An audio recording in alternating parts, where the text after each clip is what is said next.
Oh boy, just like your favorite guru, in this video, I'm going to show you how I would scale to 20K per month as soon as possible if I didn't have any experience, if I didn't have an expertise, if I didn't have anything. So this is the fastest way to actually get to 20K per month right now in 2025. I'm just going to explain like what works, and that's about it. So if you are just starting out and you want to get to 20K per month as soon as humanly freaking possible, then just watch this video and I'm going to explain how. So All right, there we go. Let's just get into the step-by-step process of how I would make 20K per month. So step one is you need to understand your options. So what I mean by that is, I see a lot of people just like not having the right expectations when they're getting into business or when they want to scale the business. So it's really simple. What I mean by that is, obviously, if you want to get to 20K per month, you got to have clients. If you want to get clients, there are really two ways of getting them. So number one is outbound, and number two is inbound. Now, this is quite like basic stuff like duh. But outbound is basically cold DMing, cold emailing, and cold calling people, door knocking, direct mailing, and whatever it is. So you can view outbound like hunting. And then inbound is, basically outbound obviously is when you are going to people, when you're coming towards people and you're reaching out to them, trying to get them as clients. And then inbound is when they come to you. So obviously this involves like content creation, right? If you post on social media, on TikTok, on Instagram, if you post videos, on YouTube, just like I did right now, I'm trying to do inbound, right? You have public speaking, PR, media events, webinars, blah, blah, blah. So inbound is basically like, planting, right? It's just like farming and stuff like that. So here's the thing. What you got to understand about these two options is that obviously there are pros and cons for both of them. So number one, let's talk with outbound. Let's talk about outbound. So the pros about outbound is that it's the fastest way to get clients. So again, obviously the title of this video is how I get as soon as possible 20K per month. So the answer is I would definitely do outbound because outbound is going to get you the fastest results. Because if you send like whatever, 1,000 cold DMs, within like 2 weeks, you're going to get, say, 5 meetings, 10 meetings, 20 meetings, 100 meetings, whatever it is. And out of those 100 meetings, you can sign 3 high-ticket clients or 4 high-ticket clients. And there you go. You made a 20K per month. So it is really simple, right? With outbound, it's just like the fastest way. Now, the cons of this is that obviously it's a lot harder. Like outbound is just a lot harder compared to inbound because you do need to know how to do outreach. You do need to know how to sell. You do need confidence. People are going to have objections and all that good stuff. But if you're looking just purely for the fastest way, it is outbound. Now, with outbound, you don't need experience, you don't need a huge audience, you don't need really anything with outbound. Like anyone can do outbound from scratch and it can work. So if you're a beginner, outbound is the best thing for you. And even if you're an advanced, you do need outbound because this is just going to be the oxygen to your business. So really simple, the answer is outbound. Now, inbound can work as well, but the thing about inbound is that it's just going to take a lot of time for you to get it up there, up and running. And it's going to take a lot of time for you to make it work because right now, as you can see, like my channel is pretty much shite, right? So I have like whatever, like 80 subscribers, 70 subscribers or whatever. And I've been posting videos for a year. So what you got to understand about inbound is that yes, it is nice, but it just takes a lot of time to make it work. So if you're willing to wait for like a year or so, until you really start to see results, then obviously inbound, is a good option. But you want to get results as fast as possible, go outbound. So the thing is this, like when we're talking outbound, what you got to understand, because this is the fastest way to do it, is you got to ask yourself a simple question: where does my market congregate? So what does that mean? Like if you want to work with lawyers, right, for example, then you got to figure out, where do lawyers congregate? Where do they spend their time? Do they, spend their time on LinkedIn? Is it on Facebook? Is it Instagram? Is it TikTok? Is it email? Where do they spend their time? This is the first and the most important question that you need to answer. If you work with fitness trainers, well, where are you going to find them? Where do they spend their time? And the reason why this is so important, because you have a lot of different options when it comes to outbound. You can do cold emailing, cold DMing, cold calling, door knocking, whatever it is. But depending on what your market is, you're gonna choose a different path, essentially, right? So like, if you want to work with fitness trainers, what you can do is you can cold DM them, right? You can send cold emails and stuff like that. If you work with like a more B2C audience, then it's quite difficult to use cold email to acquire clients. So this is why it's so important to figure out what your market is, okay? And where do they spend their time? Because based on this, you're going to choose like either, cold DMs, cold emails, and whatever it is. So you got to understand, who do you want to work with? As soon as you know who do you want to work with, then you got to decide, okay, well, where do they spend their time? And let's say that, okay, you want to work with coaches and consultants, right? Simple example, right? Obviously you can just pretty much cold DM them. Like, you can just send them cold messages, you can send them cold emails because it's like a business, right? You can do cold calling as well.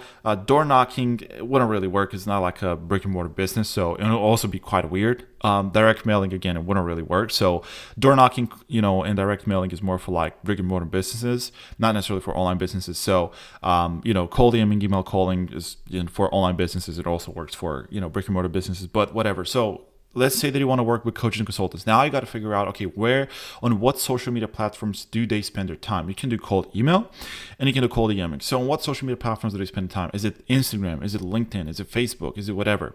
What I recommend you in the beginning is that you test as many platforms as possible, right? So test everything, like test Facebook, test Instagram, test LinkedIn. So send messages on all of these platforms and keep all the messages the same.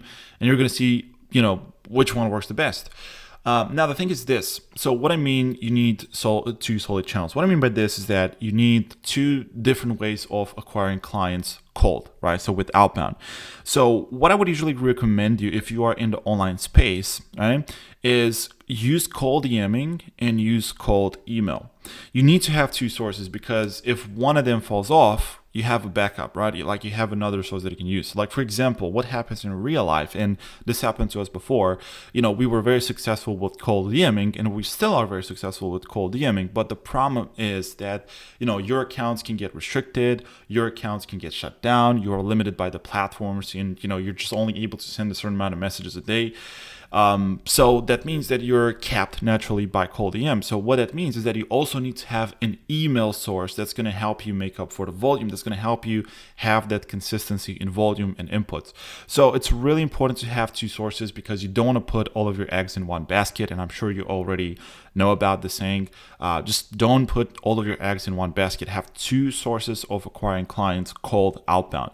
So that's cold email usually, and that's cold DMing.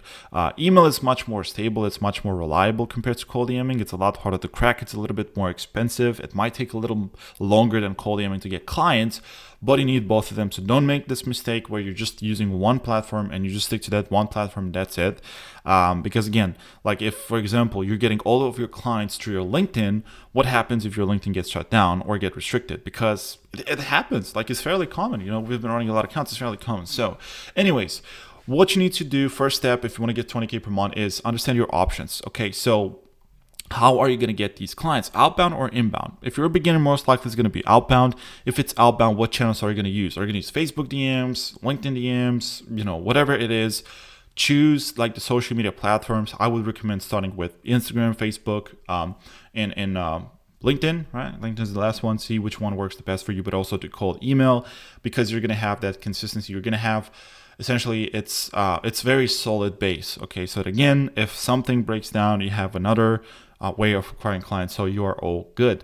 So this is the first step. You need to understand your options. The second step is you need to understand your market, and this is the most important part. So it is all about the offer. If you are trying to sell something, you got to understand it's all about the offer. So what I mean by this is, it took me a little while to understand this graph right here. And no, this is not the Illuminati triangle. So we're not like doing that stuff right here. So the thing is this. There are certain variables in your business, and some of them are going to be more important than the others. So like, what I mean by that, the most important thing in your business that is going to have the biggest impact on all of the other things is the offer packaging and positioning. So that means, how do you present your offer out there to the market? It's not about like, it's not about the product on the inside. It's not about like the videos, the courses, how it's structured, stuff like that. It just refers to how do you present your offer to your clients, right? What is your proposition, right? What is your promise? So the offer is the most important thing, because if your offer is not good, you can send a million call DMs, they're just not going to work, right? So this is really important. Then messaging principles and creative. So obviously this is the messaging that you're going to use. So if you're going to do call DMs, like what scripts do you use, for call DMs and stuff like that. If you're curious about that, I have other videos on my channel, and check them out.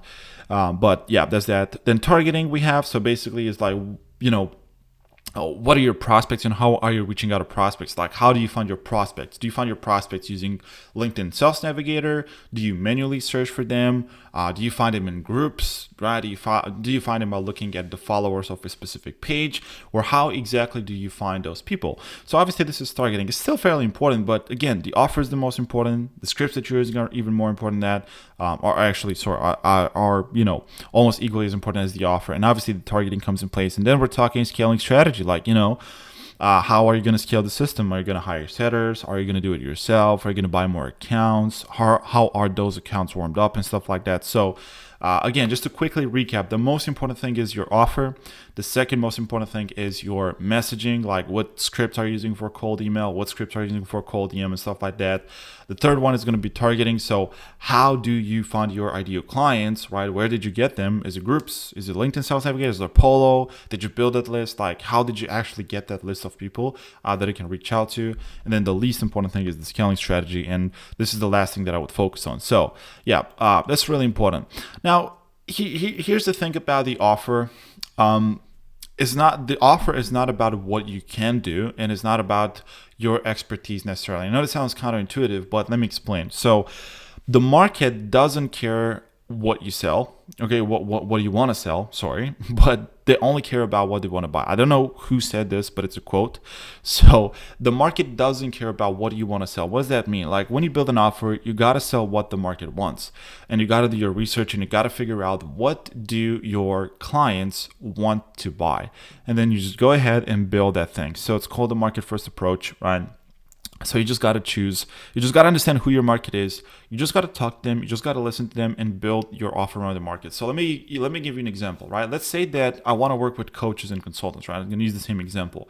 And let's just say that I'm very good at Facebook ads, right? So I'm very good at Facebook ads, of, running ads, scaling ads, stuff like that.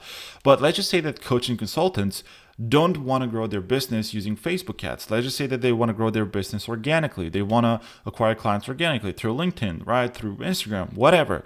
Well, what that means is that it would be a bad idea for me to try to build an offer around my expertise, so around Facebook ads. So if the market, the coaching consultants, they genuinely want to grow their business organically, and I'm going to try to build my offer around my expertise, which is paid ads, which is right, the total opposite of organic, and I'm going to try to sell that to them, I'm going to have a really hard time trying to sell that to them. It's just like trying to sell burgers to a vegan audience. It's just almost impossible. Like, it's really hard to do that.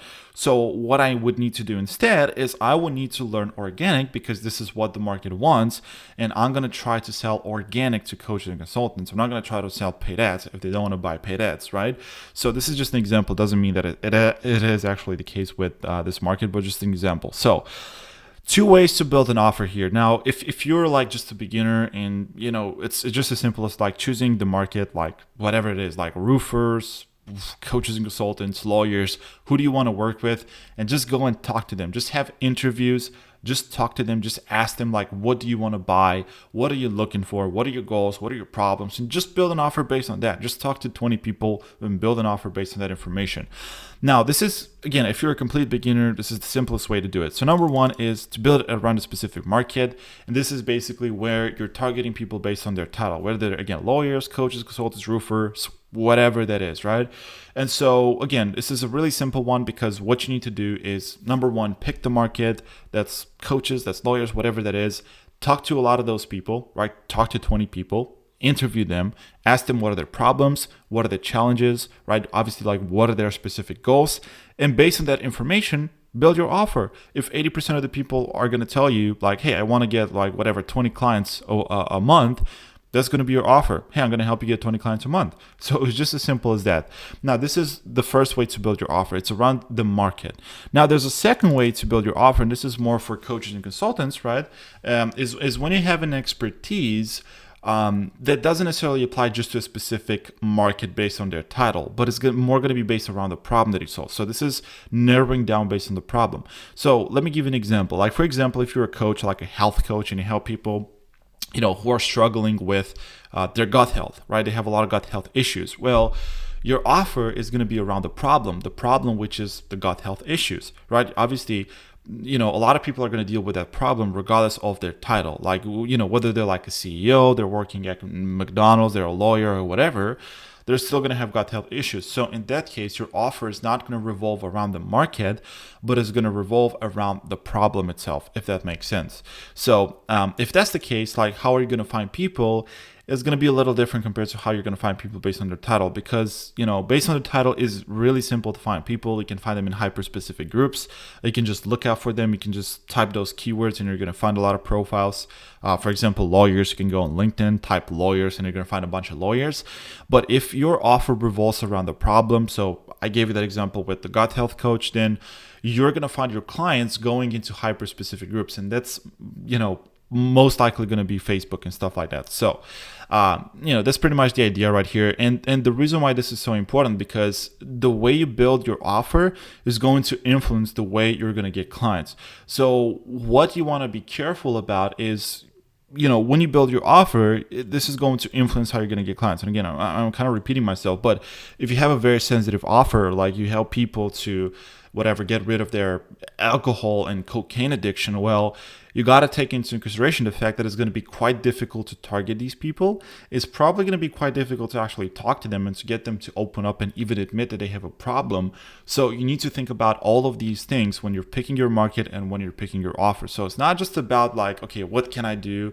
What do I want to sell? It's also about like, how simple is it going to be for you to find those ideal clients? How easy is it going to be for you to talk to them? How easy is it going to be for you to, you know, to sell to them? Do they have financial resources? So there's multiple different things involved when it comes to choosing your market.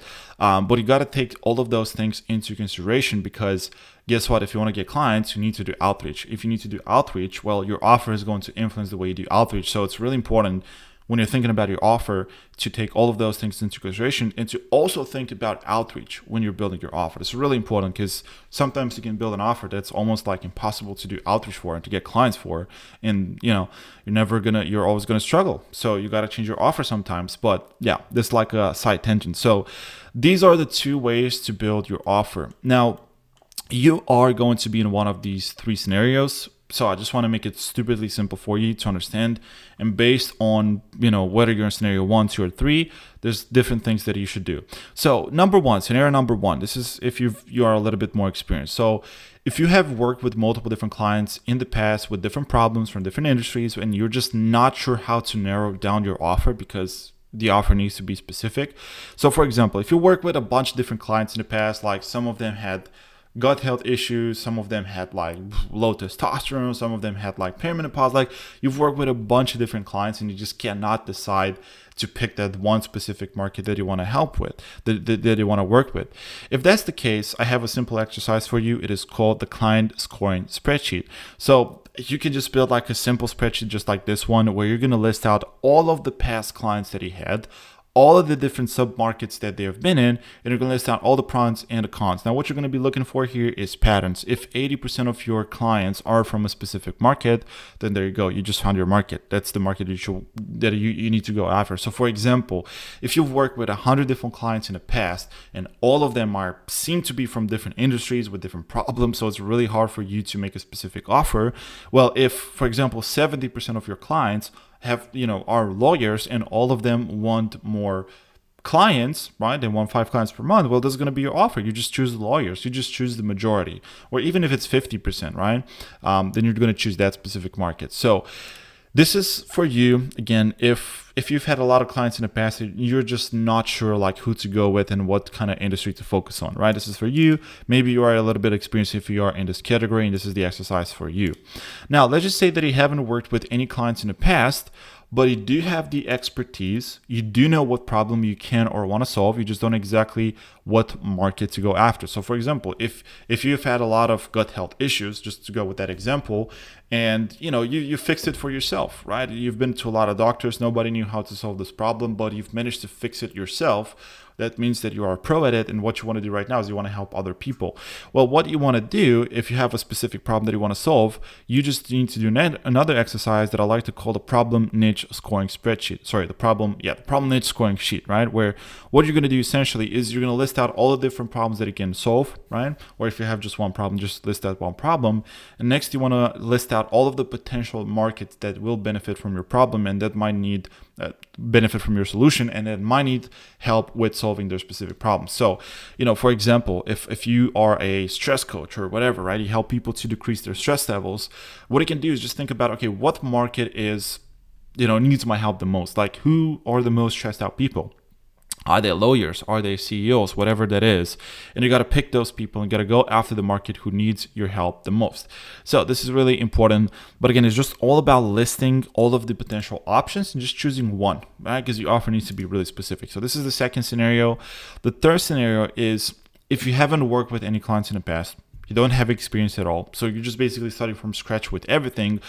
What you can do, honestly, is really simple. You just gotta learn the skills that you wanna acquire, and you just gotta pick a market and just gotta model something that already works. So, for example, if you see a business online with someone serving roofers, and you're like, man, I would really love to run that type of business, just model that business. Modeling doesn't mean copying, right? It just means like looking at what they do, what they promise, and trying to do that better. Okay, so if they work, whatever, they have roofers and they help them get, I don't know, 5 clients a year or whatever that is, or a month, then just try to do it better. Try to get them 10 clients a month. Try to help them with more things and stuff like that. So it's really simple. Like if you're just starting completely from scratch, you just gotta model something that already works, or just think like, what are you passionate about? What would you like to do? And there's like a totally different video, but this is the last scenario if you don't have any experience at all. So all this to say, this is the second step. In the second step, you just need to build the offer, right? You need to build the offer, again, keeping in mind the fact that you're going to need to do outreach to get the clients. So you need to think about, okay, where am I going to find my clients, right? What do they actually want? Are there other businesses in my market that I can model so that you make your life a lot easier when it comes to starting out? Because if there are other businesses in your exact market, that's a good thing, because that's a sign of life. And you always want to observe, like, what are other people doing, and just model. This is the simplest way to get clients. So this is the second step, is understanding your market, understanding the offer. What do they want to do? What do they want to buy? Doing your research, right? Having 20 interviews with people so that you can, just understand what are the problems, again, what are they trying to do? And I promise you this, just talking to your clients is the single most important activity. So at this point, what you should have is, again, 2 different methods of acquiring clients through cold outreach, whether that's cold email, cold DMing people on LinkedIn, Facebook, Instagram, whatever that is. So you need to have that set up. Now, something else that you need to have set up is your offer. So what exactly are you going to promise them? So whether you've just modeled one of your competitors, who you already know they're successful, again, that's an easy way to make sure that your offer is going to land. Or you've done your research, meaning you've interviewed, you've literally had Zoom calls with 20 people from your market. You've talked to them, right? And you've observed, like you've asked them, hey, what do you want? What are your problems? What are your challenges? I want to understand your challenges. What are your goals? What are the specific things that you're looking to achieve? And based on all of that data from 20 different people in your market, you then build the offer. So you should have the offer. You should know exactly what you want to promise at this point, and you should have, again, your outreach strategies. Now, what you need to do is, just put in more volume, more volume and feedback. So what I mean by that, the single most important activity in your business right now, especially if you're starting out, is just to talk to as many potential customers as possible. Talk to as many prospects as possible, because you're going to learn more from talking to your clients than it's much more valuable than just taking any other course or watching any other YouTube videos, because your clients are going to tell you how they want to be sold.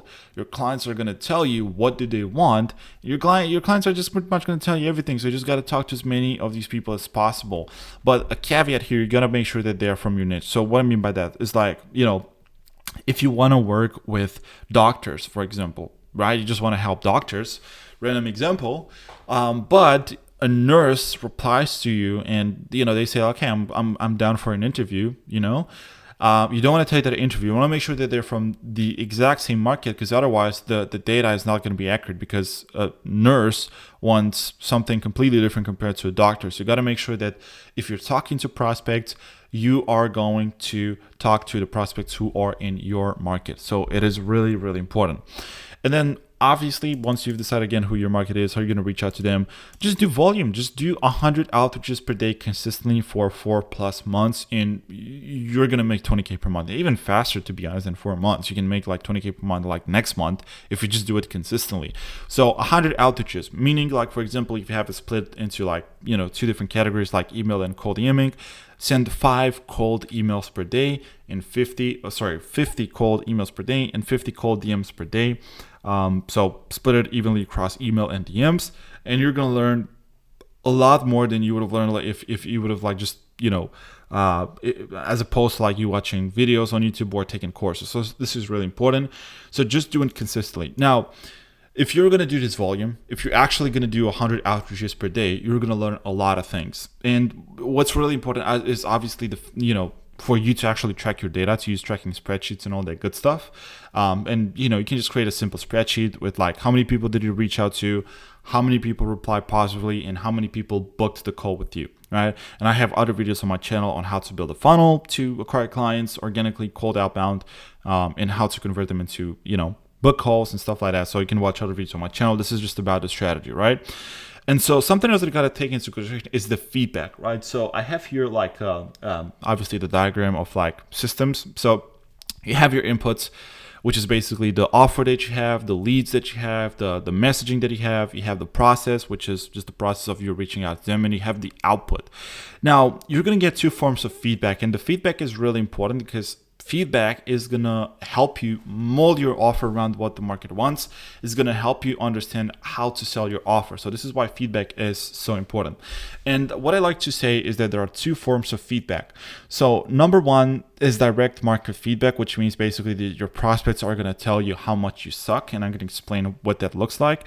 And the second form of feedback is going to be through metrics. So again, now you have an offer. Now you know how to reach to your ideal clients. What you need to do is you need to do that consistently every single day, and to again have 100 outreaches per day consistently. Now, what you need to do is you don't need to sporadically reach out to 100 people without tracking your data, because tracking your data is the single most important thing to do in your business, especially in the beginning. So when you track your data, right, you're going to have metrics, and obviously people are going to give you feedback. So let me cover the first form of feedback, which is direct market feedback. So what I mean by this is just people literally replying to your form of outreach. So if you are sending cold DMs, people are going to reply to your cold DMs. They're either going to say, no, thank you, I'm not interested, or they're going to give you an objection that you're going to overcome. So whenever someone is going to tell you, no, thank you, I'm not interested, which is going to happen quite often, what you need to do is you need to ask them, just for feedback, what is the specific reason that made them say no thank you or not interested. So you always got to look for that direct feedback from your clients, because that is pure gold. That is the single most important thing to do in your business, is getting feedback from your clients, especially if you're in the beginning. So whenever someone gives you an objection, try to understand the objection and try to understand why did they give you that objection. Whenever someone says no, I'm not interested, or no thank you, try to ask politely for feedback, because they're going to help you understand what you did wrong and how you need to improve your offer. And by doing this consistently, guess what? You're going to improve your offer so fast that you're just going to hit 20K per month inevitably. So that's the first form of feedback, directly talking to your clients. If they say no, understanding why did they say no, and all of those things. The second form of feedback is about the metrics. So what I mean with the metrics is, again, as I said, it's really important to track all of your numbers. So when you look at your numbers, again, you're going to have like specific metrics for the positive reply rate, for the booking rate, and stuff like that. And if you are below KPI, and again, I have other videos on my channel where I talk about the exact KPIs and stuff like that. If you are below KPI, well, that pretty much tells you that something is broken in your system, whether that's the leads or that's the message, or, that's the VSL or whatever it is. You need to be able to understand what's wrong, and then based on the metrics to readjust and to test something else until your metrics are within KPIs. So for example, if the KPI for the positive reply rate is 5%, okay, let's just say that that's the KPI, that's what you want to hit. But your positive reply rate is 3%, which is way below 5%. I mean, it's significantly below 5%. Then what that tells you is that the intro message, right? Because that is going to dictate the results for the PRR, the intro message is broken. So there's something about the intro message that you need to change, right? On the other hand, on the other side, right? If your positive reply rate is 8%, which is almost double compared to 5%, then you know that the intro message is doing really well, and you just need to keep sending that intro message because it's going to work. So you got to identify what the bottleneck is in the process, and this is going to help you to improve the whole process. So it's all about testing, doing the volume consistently, because again, just talking to your ideal clients and getting direct feedback from them every single day is the single most valuable thing that you can do in your business, because it's going to help you improve your offer, it's going to help you improve your business, it's going to help you be more efficient in getting clients, so it's going to help you with everything. So it's the most important thing. So that's pretty much it for this video. I don't want to overcomplicate it. This is the plan, the step-by-step process, the step-by-step plan. It is very practical, so it's not like, theoretical, like, what I would do, stuff like that. Like, this is literally what I would do. I would just pick the market, just do the freaking outreach, just talk to people, and that's about it. So if you enjoyed this video, smash the like button and just subscribe to this channel, right? Because you're going to see more videos from me that are hopefully going to help you, and that's about it. Just going to see you in the next video.